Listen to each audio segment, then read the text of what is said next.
So I'm really thrilled this morning to be joined by Hanan.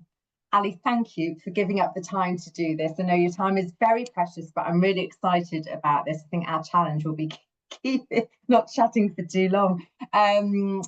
But before we dive into the questions, let me just give a very quick context, if you like, in terms of background. So Ali is the founder and CEO of Creative Equals. So it's a globally award-winning inclusive marketing organization, and Ali will tell us more about business and the work that they do. But the brands that you work with include Mars, PepsiCo, McDonald's, BBC. It's just a list of these incredible global brands. And I'm looking forward to hearing more about, as I say, the work that you do and the change that you've made in this industry. So I know that you worked as a creative director before you set up your own business, and again with some incredible businesses, AKQA, Karmarama, Digitas. But the bit that really astonished me is that when you were working or starting in advertising kind of a while back, only 3% of females were creative directors. I think that's absolutely astonishing. And you set on your mission to change that. So thank you. I'm really pleased to be chatting with you this morning and really looking forward to hearing your story. Yeah, me too, Susie. Yeah. Shall I start at the beginning then, or just give you a quick overview of what that felt like? So, That would be fantastic. yeah, so I started my career in 1999. And as you say, at the time, only 3% of the UK's creative directors were women. And actually, by the time 2014 rolled around, actually, there were more men on the can line juries called Dave than there were women. That's a true story.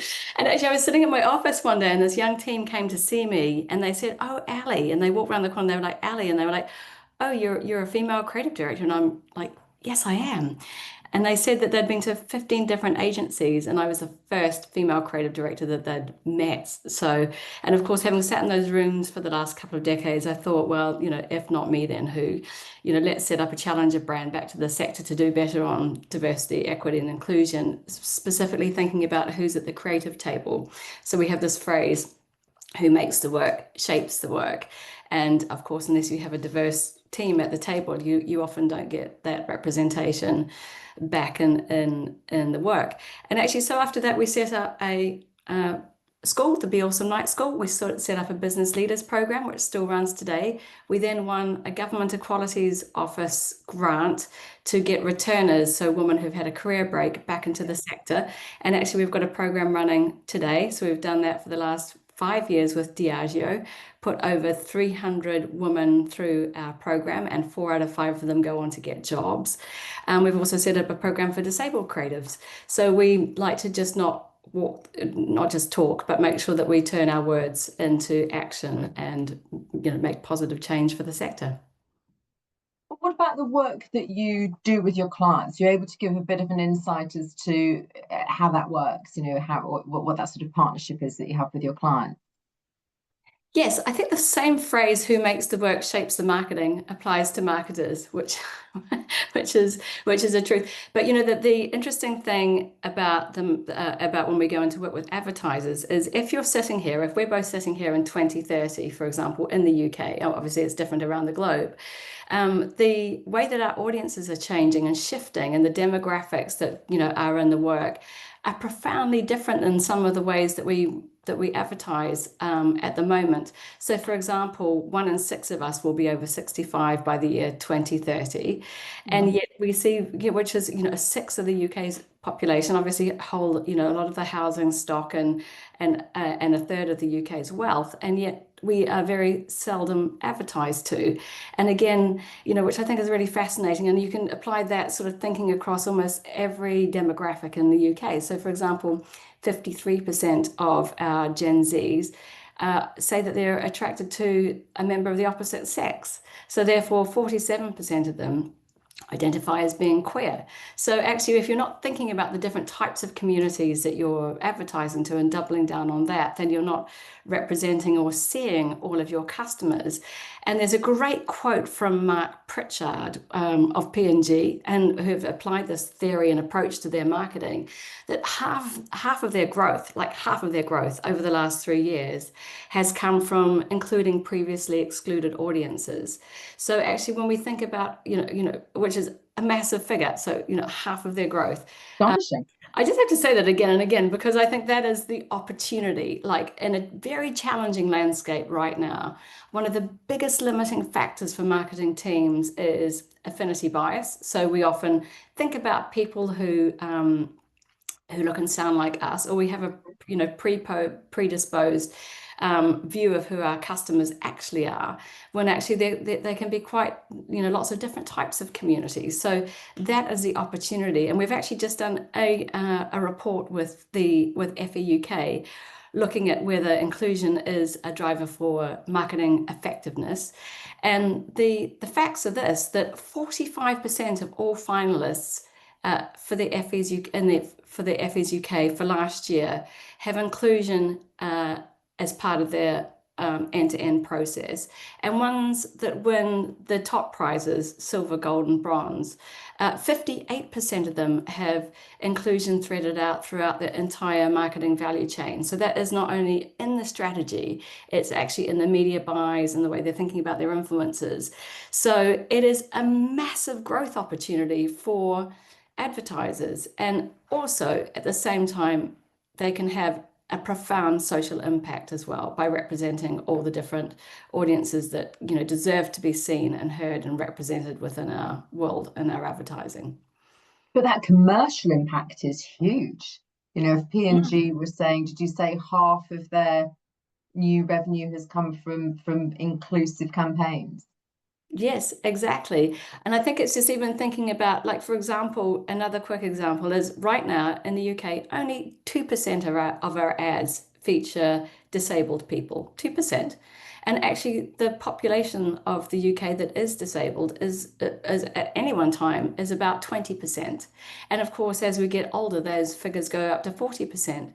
So, just seeing people with disabilities in our everyday work, someone with a hearing aid, somebody in a wheelchair that might be clearing the table, we just don't see that within our work. And of course, the disabled community itself, the purple pound, is worth, I think it's over 364 billion pounds in the UK, and it's only going to increase with an older population. So again, if we think about unpacking the bias that often whole organizations and teams have to unlock those areas where we can really unleash growth, then imagine what could happen if we do that as a sector. So unlocking bias is definitely can have huge positive commercial impact for these companies. Yeah, one of the key things that we do is we go into teams and we will train in bias, and we call it applied bias. So we look at it across the functions. For example, if you unpack it in terms of who you're getting insights from and make sure that that's inclusive to begin, then you can use that to inform your innovation pipeline, because actually R&D teams are also often biased around the innovations that they're creating and not thinking about different types of markets that are growth areas for them, and then thinking it across the communications value chain, and then obviously thinking about it in the terms of media buys and influencers is key. But if you lay out that entire end-to-end process, and then if you think, where is the bias? Well, it's everywhere. And the challenge is of course, if it starts at the beginning, it shows up all the way through. So unpacking bias and within the work and the teams is one of the key areas that you can unlock growth. And why do some companies not do this? Because it seems, you say it like that, you kind of put the proposition forward. It sounds like a really obvious thing to do. If I was a brand that were and leading a marketing team, you'd absolutely want to have inclusive marketing, especially if it's going to have this positive commercial impact. So why do lots of companies not do it? It's a really good question. I think the challenge is they don't, because things are often established and legacy systems are in place, even with the ways that we think about measuring and the ways that we're thinking about, media buys. Often we see that things are quite, systems are quite entrenched within organizations. So when you look at it through this lens of inclusion and through the lens of bias and start to unpack it, you're starting to unpack whole systems. So I think it's, it can be quite a big transformation process, but it's one we've done with, clients like you say, Pepsi and Reckitt, uh, McDonald's, and Phillips, for example. And actually, the opportunity for change is exciting and it's immense. And it is also has, like I say, at the end of the day, it also drives social inclusion and economic inclusion, which benefits everybody. Certainly does. Those kind of return on inclusion gives return on investment. I know that you talk about sort of ROI as return on inclusion, but it's it's a fast. Do you think that will grow? Do you think more and more companies will become aware of the fact that they need to have more inclusive campaigns? I think with many of us pushing for this agenda, and seeing actually the proven results, they will hopefully look to the future and look to 2030 and look to seeing open their aperture to see all these different types of audiences that they are still yet to see. I think it's an exciting way to unlock growth and good for brands and also for the sector. A quick fact for you, Susie, this year is the first year that our sector in the UK is more trusted than politicians. I know, which is a pretty low bar. But it is, when you look into the Advertising Association's Value of Trust report, the fascinating thing is, of course, the key driver for trust is that we simply enjoy the ads that we see. The second key driver for trust is diversity and inclusion within our advertising, public health messaging, and increasingly sustainability. So actually, those that if we want to be a trusted sector, if we want to remain more trusted than politicians, doubling down on diversity and inclusion, sustainability, and public health is one of the ways that we can do that together. Interesting. I love that quote. I think that's brilliant. And what can senior marketing leaders, because clearly we're a lot of, huge audience of senior marketing leaders who will be listening to this, what can they do to make a difference in their own roles or in their organizations? Well, I think that phrase, who makes the marketing, shapes the marketing, is also key to the way that you're recruiting into your teams. So I think really thinking about how you are, who's in your team, who is the culture ad that you need, or the different perspective that you need in your team, will also help challenge some of those biases that we find that are inherent within teams. And of course, then you need to build the cultures around them to make sure that those voices can be heard as a leader. We have a practice called equal share of voice. But I think one of the challenges we're seeing in some of the restructures is that sometimes even thinking about the restructures from a diversity point of view with your team, who's left at the end of that restructure, is also really key. We often see within the creative sector, for example, that when restructures go on, a lot of female talent is restructured out of the business. So I think just being Oh, wow. mindful with restructures, being mindful also with hiring and the way that you're bringing in talent. I wonder why that is. Why do you end up, do you think, seeing female talent being restructured out? It depends on the restructuring criteria. So one of the criteria, because we will often go and consult with teams on restructuring, and one of the questions we came across recently is, or just looking at through an inclusion lens for the restructure. But one of the challenges that we see is, contribution to the culture of the business or culture. And sometimes, for example, if I'm a working parent, often a working mother, I am seen to be less of a contributor to the culture of the team than somebody who is, present in the team more of the time. So it can just be a bias, or even someone who's slightly, who's introverted, or who might be neurodiverse, who is often quite a quiet player within the team, may also be seen to be someone who is a less of a contributor to the culture of the organization and team. So it's just being mindful about, thinking about how bias is coming into the restructuring process, I think is really business critical. So we talked about what senior sort of marketing leaders can do. What about the bigger picture of that? Because you've fundamentally dedicated your career now to making a really positive change within the creative community. You know, you've built an incredible business, you've changed the way people think about inclusion, and the output has obviously been a great commercial return for brands within that. But you've had a really positive impact in your sector. Would you have any advice for anyone else who would really like to make a positive, you know, to positively shape the future of marketing or the culture of marketing? Yeah, that's a great question. So many thoughts come to mind, but I think the if not me, then who Yeah, question I like has to come into play. And I think if there's something that keeps you up at night, then I think it's having the courage and conviction to go ahead and make the change. And often when we engage with organizations, it's usually somebody within the team that is a passionate, committed individual who really wants to see the organization shift that comes to us, and then we can bring up the whole wider organization. But I think some of this work, it takes bravery, it takes courage, it takes finding your voice, and using your voice for change. And I think also telling the positive story that comes off the back of it, because I think it's easy to sit back and say, oh, things have got to change, but then actually rolling up your sleeves and making the change is what really, really matters.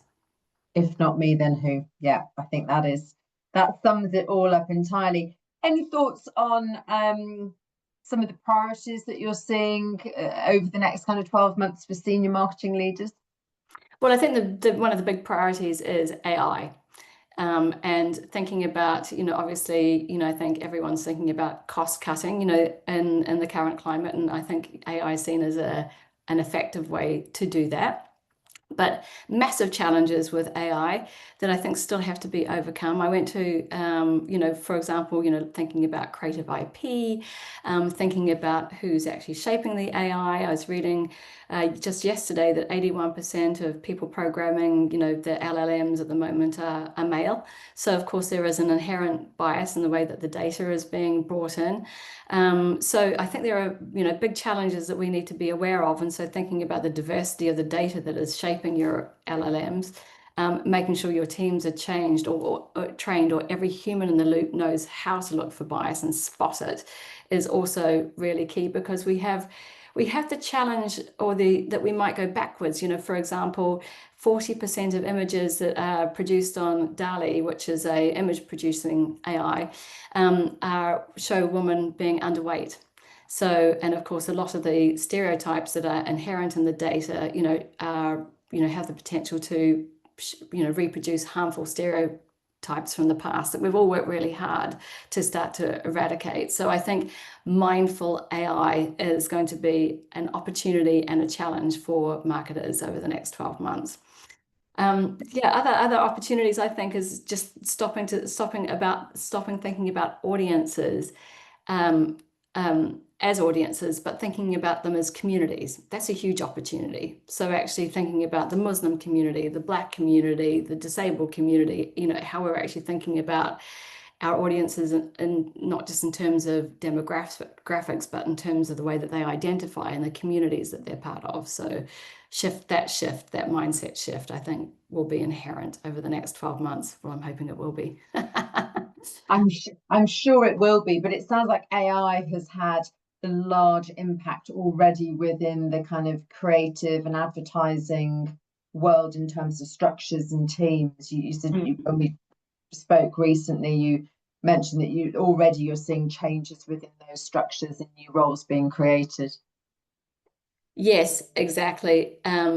It's still going to take human curation and editing, but the fact is that it is going to take over large swathes of the creative industry. And I think we just have to do that, like I say, mindfully, respectfully, and responsibly. And responsibly, yes. That's the word I'm looking for. Responsibly. Yeah, I think it's you're right. It's the mindfully and responsibly that will absolutely be critical in that area. What about positive mindset? We ask this question on all of our Q&As, and unsurprisingly, all of the senior leaders we speak to have habits or rituals that enable them to be positive and focused. Do you have any hints or tips of things that you do to keep your energy stocked high that you could share? Yeah, I think for me, one of my single biggest rituals that I love every morning is I walk in nature. Like nature is always so grounding. It is always so beautiful. It is always so I think grounding's the word I'm looking for. And I think just when you sort of stop every day and just, have a good, I try and get my 10,000 steps in first thing in the morning. Which is Are you an early riser? Are you up super early to do your walk? Yeah, it's 7 o'clock early. But yes, I'm out the door by 7. Not really. Yeah, that's pretty early. I'm currently reading The 5 a.m. Club by Robin Sharma, and it's fascinating, absolutely fascinating. So I may report back on a future Q&A as to my success or not with the 5 a.m. Club. But yeah, the principles behind that sound really, really interesting. A 5 a.m. club. No, I think I'm definitely still going to stay in the 7 a.m. Fair enough. Well, I will. I'll let you know how I get on. The concept is own your morning, elevate your day, and it's about having an hour between 5 and 6 that is completely for yourself, for kind of focus and energy. So yes, I'll report back. But I think your 7 a.m. one sounds more sensible. Ali, thank you very much for going through all of that. I really appreciate your time. Wish Creative equals every success, continued success. It's an exciting time for you for the year ahead. And yeah, very best of luck and thanks again. Thank you so much, Susie. Thank you for having me on the Q&A today. I really appreciate it. Thank you.